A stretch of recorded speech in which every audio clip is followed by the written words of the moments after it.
Good afternoon, everyone.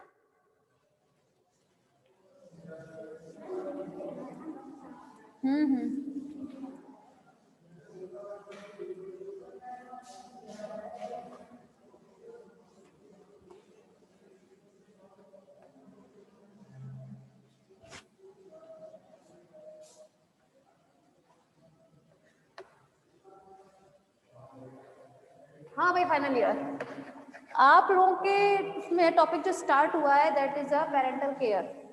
ठीक है, parental care में हम लोग बात कर रहे थे फिशेस की भी। ठीक है, तो लास्ट टर्न पे हम लोग किसके बारे में बात कर रहे थे? 3 स्पाइन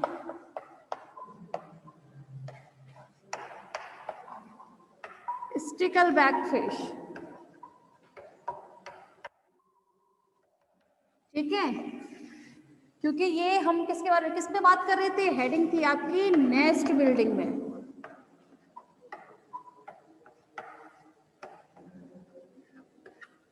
है ना। ये तो आप लोगों को इथोलॉजी भी बताया था कि 3 स्पाइन स्टिकल बैक फिश जो है वो क्या करती है? नेस्ट बिल्डिंग का काम करती है। नेस्ट बिल्डिंग में सबसे पहले क्या होता है, ये जो मेल है, ठीक है, मेल स्टिकल बैक फिश जो है सबसे पहले मेराइन वीड को इकट्ठा करती है। किसे? Marine weed. मेराइन वीड क्या होता है समझिएगा। मेराइन वीड से मतलब है समुद्र में होने वाली जो खरपतवार होती है। खरपतवार मतलब जो वनस्पति टाइप से होती है, इसे कोई यूज नहीं होता जनरली। ठीक है, तो उसे हम बोलते हैं मेराइन वीड। मेराइन वीड को मेल स्टिकल बैक फिश जो है पहले कलेक्ट करेगी। कलेक्ट करने के बाद में एक नेस्ट फॉर्म करती है लाइक दिस। ठीक है, इस टाइप से नेस्ट बिल्ड करेगी। लेकिन यहाँ पर क्वेश्चन ये आता है, क्या मेराइन वीड से इस टाइप से क्वेश्चन वो बन सकता है नेस्ट? तो ऑफ कोर्स नॉट। देखिए, जब हम लोग बात करते हैं मेराइन वीड से नेस्ट बनाने के लिए, तो सबसे पहले ये मेल जो स्टिकल बैक फिश है सबसे पहले क्या करेगी? मेराइन वीड को कलेक्ट करेगी और अपने मुंह से क्या निकालती है? म्यूकस निकालती है, म्यूकस का सीक्रेशन करती है। और ये सीक्रेशन की वजह से यहाँ मेराइन वीड जो है एक दूसरे से चिपकते चले जाते हैं। ठीक है, जैसे जैसे चिपकते जाते हैं वैसे वैसे एक नेस्ट बना लेते हैं। ठीक, अब क्या किया है? मेल ने सबसे पहले मेराइन वीड कलेक्ट की। कलेक्ट करने के बाद नेस्ट बिल्ड किया है। ठीक, नेस्ट बिल्ड करने के बाद ये क्या करता है? कोर्टशिप की प्रोसेस। ठीक है, कोर्टशिप की प्रोसेस करेगा। अब क्वेश्चन यहाँ पर ये आता है, कोर्टशिप क्या होता है? तो कोर्टशिप मतलब होता है क्लास, जब कोई भी मेल या फिर फीमेल, कोई भी हो सकता है, ठीक है, जनरली मेल होते हैं वो बात अलग है, लेकिन मेल या फिर फीमेल वो पॉपुलेशन के लिए अपने पार्टनर को अपनी तरफ अट्रैक्ट करने के लिए जो भी एक्टिविटी करता है, ठीक है, उसे हम क्या बोलते हैं? कोर्टशिप। ठीक है, उस प्रोसेस को जो भी एक्टिविटी करता है वो उस वक्त अपने पार्टनर को अपनी तरफ अट्रैक्ट करने के लिए, उसे हम क्या नाम देते हैं? कोर्टशिप। ठीक, अब इसने क्या किया? कोर्टशिप की प्रोसेस के लिए यहाँ पर आया, अपने कोई भी एक रीजन जो भी है इसका, जहां पर भी इसने नेस्ट बिल्ड किया है वहां पर कोर्टशिप के लिए आता है। तो जो फीमेल है, ठीक है, वो इसकी तरफ अट्रैक्ट होती है और अट्रैक्ट होने के बाद में ये घोंसले में आ जाती है। कौन? फीमेल। ठीक, फीमेल क्या किया इसने? घोंसले में एंट्री कर गई। जैसे ही घोंसले में एंट्री करती है वैसे ही अब इसके पीछे पीछे मेल भी आएगा। ठीक, मेल भी आ गया। चलिए, फीमेल ने एंट्री करने के बाद में क्या देखते हैं हम लोग कि फीमेल क्या करेगी? इसमें एग ले करेगी। ठीक, और मेल जो है वो उसको फर्टिलाइज करेगा। ठीक, अब क्या होता है? मेल ने जैसे ही एग ले किए, मेल यहाँ से चली जाती है।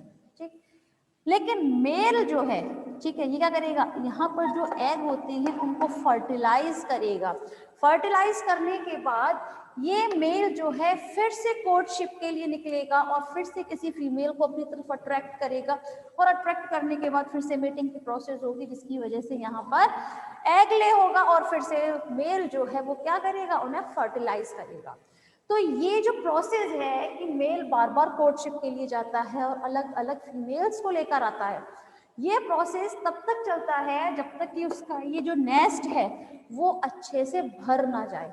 जैसे ही इसका ये नेस्ट अच्छे से एकदम फिल होता है, उसमें हम लोग क्या देखते हैं कि उसके बाद ये मेल जो है ये कोर्टशिप की प्रोसेस करना एकदम बंद कर देगा। ठीक है, जैसे कोर्टशिप की प्रोसेस बंद होती है, अब क्या है, ये मेल जो है अब अपने इस नेस्ट के चारों ओर चक्कर लगाएगा और उसको प्रोटेक्शन देगा अपने नेस्ट में। अपने जो एग्स हैं, ठीक है, फर्टिलाइज्ड एग को क्या देगा, प्रोटेक्शन देगा। किन से, जो बाहर से कोई भी उनका कोई भी एनिमी जो है उस पर अटैक ना कर दे, उन्हें खा ना जाए या उनको डिस्ट्रॉय ना कर दे। तो डिस्ट्रॉय होने से बचाने के लिए मेल जो है अपने नेस्ट के चारों ओर क्या करता है, चक्कर लगाता है जनरली। ठीक है, तो ये तो बात रही थ्री स्पाइन स्टिकल बैकफिश के बारे में। अब हम लोग बात करेंगे अपने नेक्स्ट एग्जाम्पल की। तो नेस्ट बिल्डिंग में एक तो हो गया हमारा थ्री स्पाइन स्टिकल बैकफिश के बारे में। एक मछली होती है जिसका नाम होता है बेटा स्प्लैंडल। ठीक है, क्या नाम होता है, बेटा स्प्लैंडल। तो ये जो फिश है आपकी,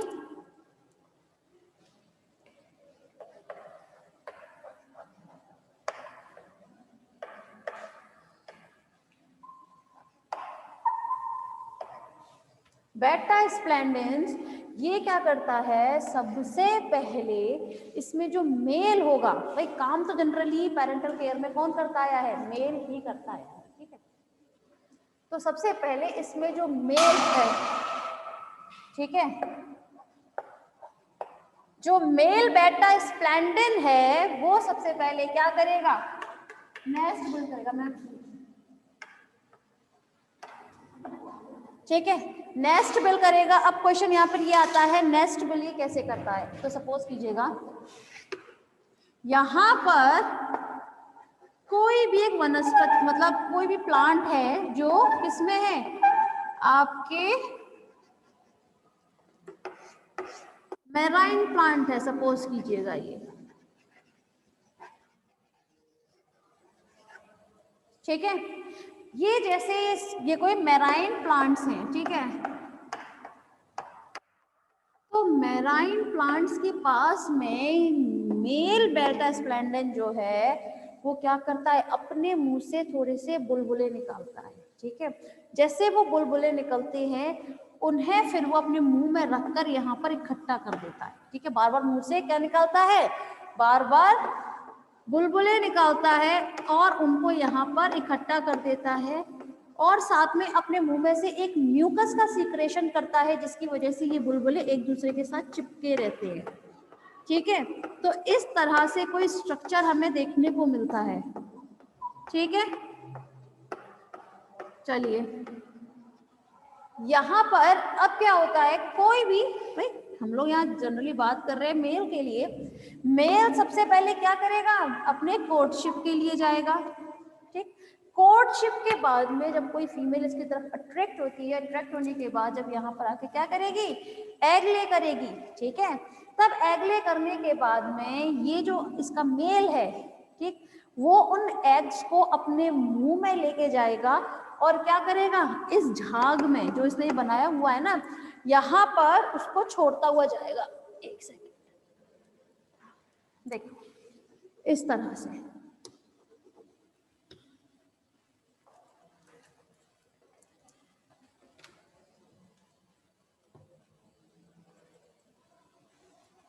ठीक है, ये उनको कलेक्ट करता है और इस तरह से उनको यहाँ पर इस झाग में उनको छोड़ता हुआ जाएगा, अपने मुंह में रखता है उन एग को वो हमेशा। ठीक है, उसके बाद ये कब तक ये प्रोसेस दोहराता है मेल, ये मेल फीमेल से एग तब तक लेता है जब तक कि इसमें अप्रॉक्स 150 to 170 है ना, किसी किसी बुक में 150 तक भी दिए हुए हैं, लेकिन आप लोग कंफ्यूज मत हो जाइएगा। 150 से 170 तक की रेंज में ये हमेशा अपने उस बुलबुले में क्या करता है, उन एग्स को कलेक्ट करेगा। ठीक है, कलेक्ट करने के बाद फिर ये उनको प्रोटेक्ट करता है। पेरेंटल केयर में भाई क्या होता है, पेरेंटल केयर मतलब ही होता है प्रोटेक्शन ऑफ एग्स या फिर उसके कोई भी चाइल्ड। ठीक है, तो यहाँ पर सॉरी, सबसे पहले फिर मेल क्या करेगा, अपने उनकी प्रोटेक्शन करेगा, ठीक है। तब यहाँ पर क्या हो जाएगा, इसे इस तरीके से पेंडल केयर शो करता है, बेल्टा स्प्लेंडिन, ठीक है। क्या नाम है फिश का, बेल्टा स्प्लेंडिन। तो यहाँ पर ये कंप्लीट होता है आपका नेस्ट बिल्डिंग। अब हम लोग बात करेंगे अपने नेक्स्ट उसके बारे में, टॉपिक के बारे में। चलिए,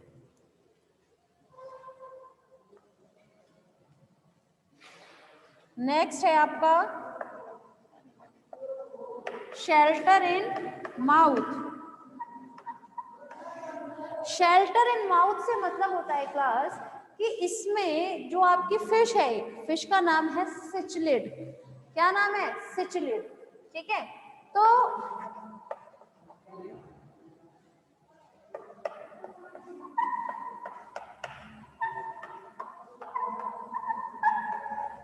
सिचलिड फिश जो होती है, ये क्या काम करती है, ये सबसे पहले अपने को जो पेरेंटल केयर शो करती है वो हमेशा मुंह में लेकर करती है अपने पेरेंटल केयर को शो। कैसे करेगी, सबसे पहले मेल एंड फीमेल, ठीक है, ये दोनों ही अंडों को मतलब एग्स को फर्टिलाइज करते हैं। भाई फीमेल ने क्या किया है, एग ले किया है, और इन एग को फर्टिलाइज कौन करेगा, ये मेल करेगा, ठीक है। जैसे ही ये एग जो है फर्टिलाइज हो जाते हैं, वैसे ही हम लोग क्या देखते हैं कि इसमें जो ये मेल होता है, ठीक है, वो क्या काम करता है, अपने इन फर्टिलाइज्ड एग को अपने मुंह में ले लेगा, ठीक है। और मुंह में लेने के बाद अपने उनको इंक्यूबेशन के लिए, ठीक है ना, इंक्यूबेशन की जो प्रोसेस होती है, इंक्यूबेशन क्या होता है क्लास, आप लोग शायद जानते होंगे, हम लोगों ने इथोलॉजी में भी बात की थी। इंक्यूबेशन मतलब होता है जब हम अपने एग्स को एक पर्टिकुलर टेम्परेचर देते हैं, ठीक है, जिससे वो अच्छे से डेवलप हो सके। जैसे हम लोगों ने बात की थी इथोलॉजी में, जब हम हेंस के बारे में बात कर रहे थे, है ना, कि वो क्या करते थे, इंक्यूबेशन की प्रोसेस होती थी। तो इंक्यूबेशन का मतलब ही होता है कि अपने एग्स को एक पर्टिकुलर टेम्परेचर में रखना, जिससे उनका डेवलपमेंट जो है वो बहुत अच्छे से हो सके। तो इसमें क्या होगा, इसका जो इंक्यूबेशन जो है, ये आजकल देखा जाए तो लेबोरेटरी में जनरली आप लोग देखते होंगे एक इंक्यूबेटर मौजूद रहता है ना, इंक्यूबेटर रहता है। इंक्यूबेटर का फंक्शन क्या होता है, हम लोग जनरली अपने एग्स को उस इंक्यूबेटर में रखते हैं, और उस इंक्यूबेटर को क्या करते हैं, वहां पर उसको एक पर्टिकुलर टेम्परेचर पर, जैसे फॉर एग्जांपल हम लोग ने इंक्यूबेटर में रखा हुआ है कोई भी, किसी भी बात करें हम लोग, तो वहां पे इंक्यूबेटर में हम लोग रख देते हैं हैन का कोई भी अंडा, ठीक है। तो जनरली कौन करता है उसको इंक्यूबेशन, वहां पर हैन करती है, मुर्गी करती है। लेकिन हम लोगों को तो एक आर्टिफिशियल तौर पर अगर हम करना चाहें तो क्या करेंगे, उसको इंक्यूबेटर में रखेंगे और वहां पर इंक्यूबेशन की प्रोसेस कराएंगे, यही हम जनरली करते हैं, ठीक है। तो सेम चीज है कि सिचलिड नाम की जो फिश है वो क्या करती है, सबसे पहले अपने एग को फर्टिलाइज किया जाता है यहाँ पर, और फर्टिलाइज्ड एग को सिचलिड मछली अपने मुंह में ले लेती है, ठीक है। मुंह में लेने के बाद इंक्यूबेशन जो है वो उसका मुंह में ही होगा। मुंह में जैसे इंक्यूबेशन होता है, अब जाहिर सी बात है, एग है, एग में से होगी यहाँ पर हैचिंग की प्रोसेस, भाई हैचिंग तो होगी, ठीक। हैचिंग के बाद निकलते हैं इनमें से लार्वा। तो एक बात बताइए, लार्वा के साथ ही साथ बाहर आ जाएंगे, तो नहीं, ये लार्वा थोड़े टाइम के लिए उसके मुंह में ही रहते हैं, और जब सारे अंडे जो है, उनके सारे एग्स जो हैं, जब वो हैचिंग हो जाएगी तब वो एक साथ मुंह से बाहर आते हैं, ठीक है। अब सपोज कीजिएगा यहाँ पर ये है इसके लार्वा, ठीक है, जो इस फिश ने क्या किया था, अपने मुंह से निकाले थे, ठीक है। अब इनको क्या करना स्टार्ट करना है, स्विम सिखाना है इनको, भाई तैरना भी सिखाना पड़ेगा। तो स्विम के लिए सबसे पहले बीच में फीमेल रहती है, ठीक है। फीमेल के चारों ओर ये इसके लार्वा मौजूद होते हैं जो इसने अभी अपने मुंह से निकाले थे, ठीक है। ये सभी समझिएगा इस डायरेक्शन में मूव कर रहे हैं, ठीक है। ये जो तैर रहे हैं इस डायरेक्शन में अगर तैरते हैं, तब उस दौरान इनके चारों ओर मेल जो है भाई, जिसके ये क्या थे, लार्वा थे, वो मेल इनके चारों ओर इस डायरेक्शन में क्या करेगा, एक गति करता है। क्यों करता है, रीजन है, देखिए फीमेल तो सिर्फ इनको डायरेक्शन दे रही है कि भाई इस डायरेक्शन में आपको तैरना है, लेकिन प्रोटेक्शन के लिए मेल जो है वो अपने इस पूरे फैमिली के चारों ओर इस तरह से चक्कर लगाता है, ठीक है ना, जिससे बाहर से अटैक होने से पहले ही उसको बचाया जा सके अपने लार्वास को, ठीक है। तो इस तरह से सिचुलेट मछली में, मतलब सिचुलेट फिश में हम पेरेंटल केयर बहुत इजीली देख सकते हैं। चलिए नेक्स्ट बात करेंगे अब हम लोग। ये बात हुई आपकी शेल्टर इन माउथ के बारे में। नेस्ट बिल्डिंग हो गया आपका, शेल्टर इन माउथ हो गया। अब हम लोग बात करेंगे ब्रूड पाउच के बारे में।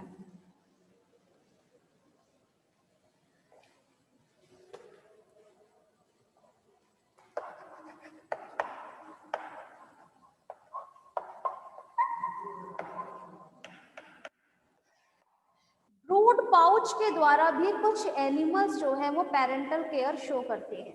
फॉर एग्जाम्पल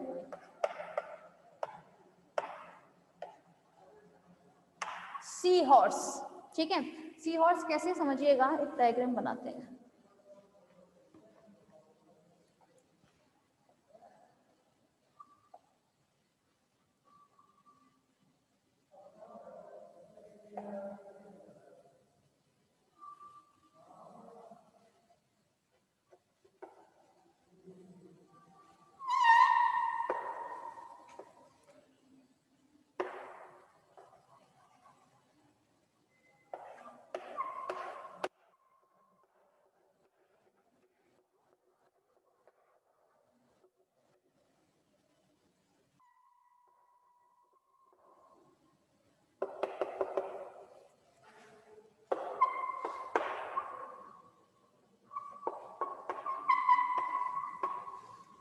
हाँ भाई ध्यान दीजिएगा, यहाँ हम लोग बात कर रहे हैं आपके सी हॉर्स में ब्रूड पाउच के द्वारा पेरेंटल केयर किस तरह शो करता है। तो सबसे पहले ये सी हॉर्स में इसका एब्डोमेन से नीचे की तरफ का जो एरिया होता है, ठीक है, वहां पर एक पाउच लाइक स्ट्रक्चर बनने लगता है धीरे धीरे, जिसे हम लोग बोलते हैं ब्रूड पाउच। क्या नाम देते हैं, ब्रूड पाउच। ये ब्रूड पाउच जो है वो धीरे धीरे फूलता जाएगा और थोड़ा सा ये मोटा हो जाता है लाइक दिस, ठीक है। लेकिन ऐसा होगा कब, जब इनका रिप्रोडक्टिव टाइम होता है, ठीक है ना, हर किसी का एक रिप्रोडक्शन टाइम होता है ना, तो उसी दौरान इस मेल में क्या होता है, ब्रूड पाउच जो है वो धीरे धीरे बड़ा होने लगता है, मोटा होने लगता है। उसी दौरान सपोज कीजिएगा यहाँ पर ये कोई फीमेल है, ठीक है,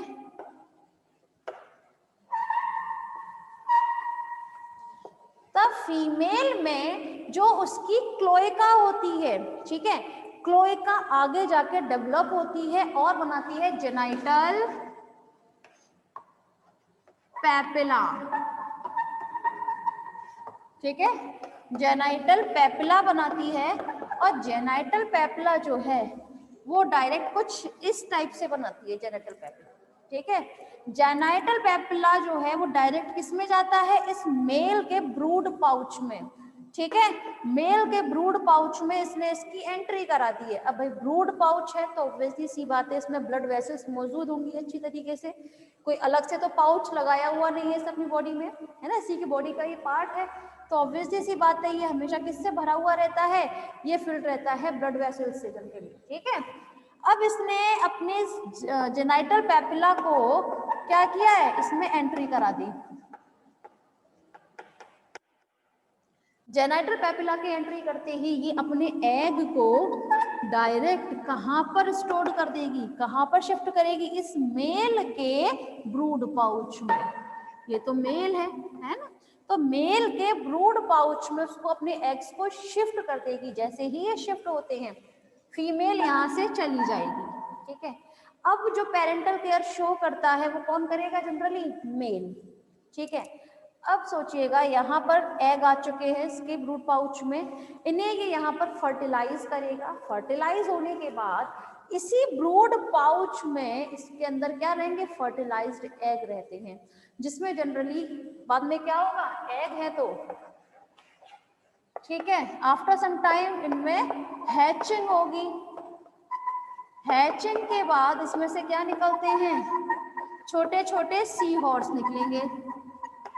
ठीक है, जैसे ही छोटे छोटे सी हॉर्स निकलते हैं वो एकदम बाहर नहीं आ जाते हैं। पहली बात, वो हमेशा न्यूट्रिशन के लिए इसी के ब्रूड पाउच पर निर्भर रहते हैं। कैसे रहेंगे, वो अपना न्यूट्रिशन जो है वो इस ब्रूड पाउच में जो ब्लड वेसल्स होती हैं, है ना, उन्हीं से, भाई जो भी वेस्कुलर टिश्यूज जो उसमें रहते हैं उन्हीं से अपना न्यूट्रिशन टेक करती हैं।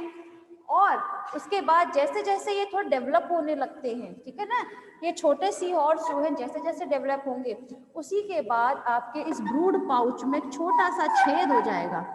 ठीक है, जैसे ही छोटा सा छेद होता है इसमें से कूद कर बाहर आ जाते हैं क्या, छोटे छोटे जो आपके सी हॉर्स थे। और ये जनरली होते हैं कुछ 5 से 6, उससे ज्यादा नहीं होंगे, है ना। तो 5 से 6 जो सी हॉर्स है वो धीरे धीरे करके इस छेद में से कूद कूद कर बाहर आ जाते हैं। तो इस तरह से ये जो आपका सी हॉर्स होता है वो किस प्रकार का दिखाता है आपका पेरेंटल केयर, तो दिखाता है ब्रूड पाउच को फॉर्म करके। ठीक है ना, ब्रूड पाउच के द्वारा वो पेरेंटल केयर शो करता है। नेक्स्ट है आपका मरमेड पर्स। ठीक, मरमेड पर्स।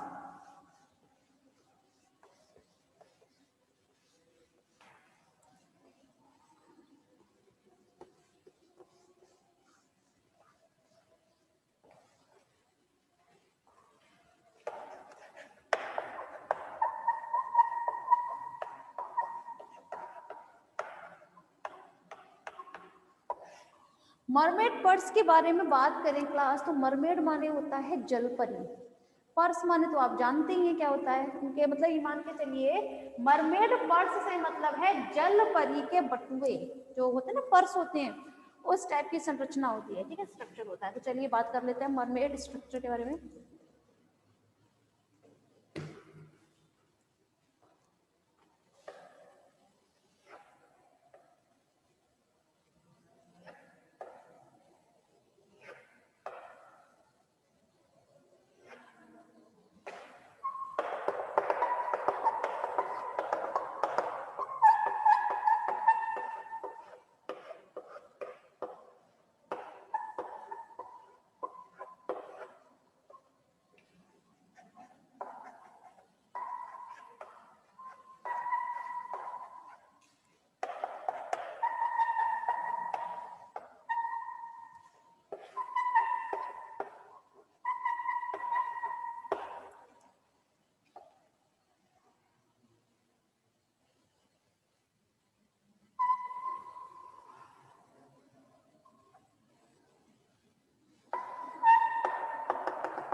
हाँ भाई, फाइनल ईयर समझिएगा। इसमें जनरली होता क्या है मरमेड पर्स में कि शार्क जो फिशेज होती है उनमें बहुत सारी स्पीशीज पाई जाती है। ठीक है, तो शार्क की जैसी मछलियां जो है वो हमेशा अपने एग जो है वो एग कैप्सूल में देती हैं। किसमें देती हैं, एग कैप्सूल में देती हैं। ये एग कैप्सूल जो है ये होते हैं कुछ हॉर्नी शेल। ठीक है ना, कैसे होते हैं, हॉर्नी शेल होती है ये। इसमें जनरली होता क्या है, अब ये एग कैप्सूल है आपका फुल, ठीक है, इसमें दिया हुआ है एग किसने, कैट शार्क ने। ठीक, ये हमेशा ये जो मरमेड पर्स हैं ये वहां पर जो मेराइन वीड्स होती हैं, मेराइन वीड अभी बताया था क्या होता है, हम लोग जानते हैं जनरली जो मेराइन प्लांट्स होते हैं उन्हीं को हम लोग मेराइन वीड कह सकते हैं। तो उन मेराइन प्लांट्स के साथ अपने टेंड्रिल्स, ये टेंड्रिल्स हैं, ठीक है, तो टेंड्रिल्स के द्वारा वहां पर जो भी प्लांट मौजूद होता है उससे लिपट जाते हैं अच्छे से। और ये लिपटेंगे भी कैसे समझिएगा, सपोज कीजिए ये कोई भी समुद्र है, ठीक है, ये उसका ऊपरी हिस्सा है, यहाँ पर आपका समुद्र अंदर गहराई में है। तो ये हमेशा मौजूद होते हैं जहां पर ये खत्म होता है, ठीक है, उससे थोड़ा सा नीचे की तरफ कोई भी इसको चाहे तो स्टोन मिल जाए, चाहे कोई भी इसको प्लांट मिल जाए, ठीक है ना, तो मेराइन प्लांट, एक्वेटिक प्लांट, तो वहां पर जाकर ये उससे लिपट जाते हैं और लिपटेंगे भी किसकी हेल्प से, इन टेंड्रिल्स की हेल्प से, ठीक है, जिसमें क्या मौजूद होते हैं, इनके एग मौजूद होते हैं, वो भी एग इनके होंगे फर्टिलाइज्ड एग, ठीक है, क्योंकि पहले फीमेल आके एग देती है, बाद में इन्हीं में क्या किया जाता है, इनको फर्टिलाइज किया जाता है, और फर्टिलाइज होने के बाद उनका पूरा डेवलपमेंट जो है वो इसी में होगा, बाद में इसमें से वो बाहर निकलती है, ठीक है। होप सो समझ में आया होगा मरमेड पर्स के बारे में, ठीक है। चलिए आगे बात करते हैं अब हम।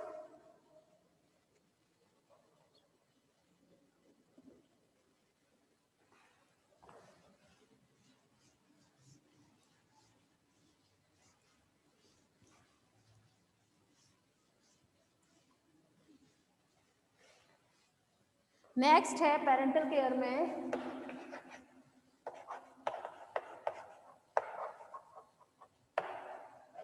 अटैचमेंट टू स्किन, मतलब कुछ फिशेज ऐसी भी हैं जो अपने एग्स को किस तरह से प्रोटेक्ट करती हैं, अपनी स्किन के साथ उन्हें अटैच करके। फॉर एग्जाम्पल एक फिश है जिसका नाम है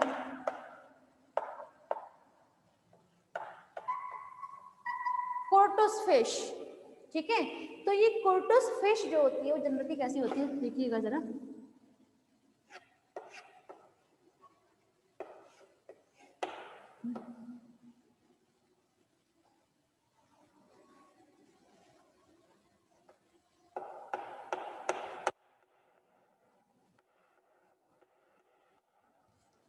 ये जो कोर्टस फिश है इसमें एक इसके हेड के थोड़ा सा पीछे की तरफ, ठीक है, एक हुक लाइक स्ट्रक्चर मौजूद होता है, कैसा, हुक लाइक स्ट्रक्चर मौजूद होता है, जहां पर ये कोर्टस फिश अपने अंडों को हमेशा क्या करती है, अपनी उस स्किन से, अपने उन हुक में उलझाए रखेगी, यहाँ पर उनको कैसे भी करके, चाहे फोल्ड करती है अपनी स्किन को, चाहे थोड़ा सा गड्ढा कर ले, जैसे भी है, पर ये वहां पर हुक लाइक स्ट्रक्चर से क्या करेगी, उनको उलझाए रखती है अपने सभी अंडों को। और ये एग्स जो होते हैं ये एक दूसरे के साथ जुड़े हुए रहते हैं, कैसे जुड़ेंगे, ये जुड़ते हैं एक म्यूकस के द्वारा, ठीक है ना, और म्यूकस का सीक्रेशन कौन करता है, जनरली ये फिश के मुंह से होते हैं, ठीक है। तो चलिए आगे बात करते हैं हम लोग।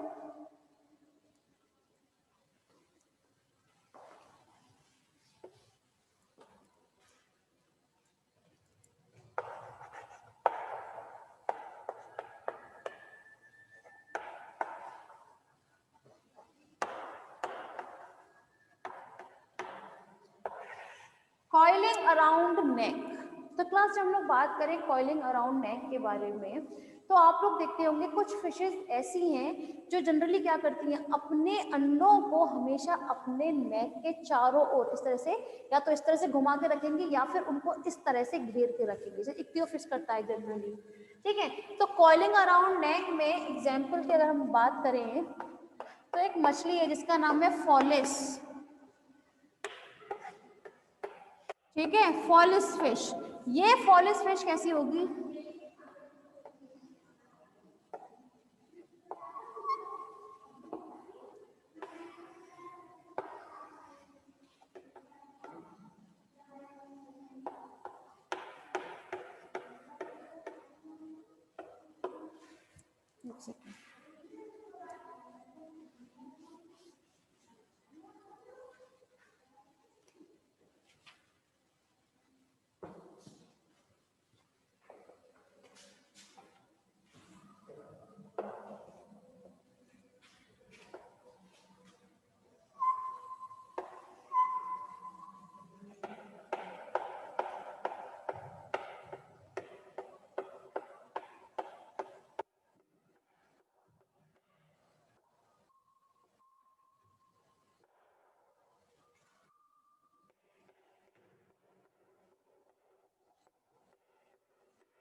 हाँ जी, अच्छा एक सेकेंड, हाँ लगाना है, ओके। हाँ भाई फाइनल ईयर, समझना ये जो फोलिस मछली होती है, ठीक है, सबसे पहले क्या करेंगे, मेल एंड फीमेल, सबसे पहले फीमेल जो है वो एग ले करेगी, उसके बाद इन एग को फर्टिलाइज कौन करता है, ये मेल, ठीक है। इस मेल ने इन एग्स को क्या किया, फर्टिलाइज किया। फर्टिलाइज करने के बाद ये मेल या फिर फीमेल कोई भी, या तो मेल या फिर फीमेल कोई भी फिश हो पॉलिस, वो अपने इन अंडों को इस तरह लुढ़का लुढ़का के कुछ गोल बना लेती है उनको, है ना, गेंद होती है ना बॉल, वैसे कुछ बना लेती है, इतना लुढ़काती है उसको धीरे धीरे सबको इकट्ठा कर लेगी एक जगह, और इकट्ठा करने के बाद में उन अंडों के चारों ओर खुद को इस तरह से रखती है। जैसे आपने देखा होगा जो वो होते हैं स्नेक्स, है ना, वो जनरली क्या करते हैं, किसी भी अपने प्रे के चारों ओर इस तरह लिपट जाते हैं, है ना, जिससे वो बच ना पाए। तो सिमिलरली इसमें भी क्या करते हैं, ये जो मछली है फॉलिस, वो अपने अंडों के चारों ओर इस तरह से लिपट जाती है, ठीक है, सिर्फ और सिर्फ किस लिए, इन्हें प्रोटेक्ट करने के लिए। लेकिन जनरली देखिए, मैंने भी बोला कि या तो मेल या फीमेल, है ना, कोई भी कर सकता है इस प्रोसेस को, कोई पर्टिकुलर नहीं है। लेकिन ये भी जो प्रोसेस होती है, ठीक है ना, इस तरह कॉइलिंग करने की क्लास, वो हमेशा पहले ये ऑल्टरनेटिव सिस्टम में रहता है, एक बार मेल करती है इस तरह से कॉइल और एक बार फीमेल, है ना। तो इस तरह से ये जो प्रोटेक्शन, जो पेरेंटल केयर है, वो जनरली मेल एंड फीमेल दोनों ही किया करते हैं, लेकिन वो कैसे करते हैं, ऑल्टरनेट सिस्टम में करेंगे, एक बार मेल एक बार फीमेल, ठीक है। उसके बाद इनमें से क्या होगा, हैचिंग होती है, लावा बाहर आते हैं, ठीक है। तो ये क्लास यहाँ कंप्लीट होता है आपका पेरेंटल केयर इन फिशेस। इसके आगे हम लोग बात करेंगे